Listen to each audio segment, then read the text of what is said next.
السلام عليكم ورحمة الله وبركاته ومركل يا برنامجية ورئيسية يوتيوبرada Soomaalida ugu caansan waana qaybtii labaad ee ku wareysan doono youtuberka caanka ah Idris Cabdi kaasi oo maanta wax badan kaga ogaan doono saaxiibadiisa ama bacida uu la sheekaysto ama shukaansado hadda sida uu taqaano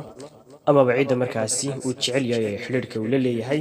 Idris su'aashan dhow jeer ay soo noqotay commentigana kaaga soo noqotay marka ugu horreyn bal waxaad nooga warbixisaa cidda aad jeceshahay balbalaarka saadog tahay mooyee balbalaarka dhowr jeer ayaad isku dhex qabateen xagga social media ay ka soo hadashay marka inta badan waxay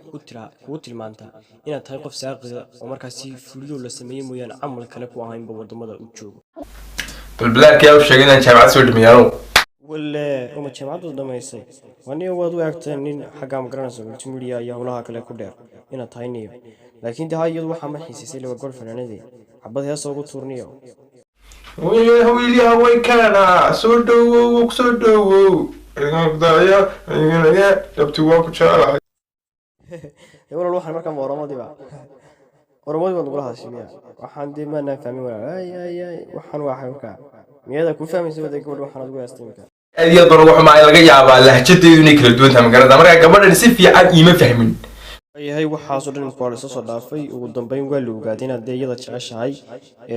marka imika xalku waxa weeye sidee baad ku helaysaa marka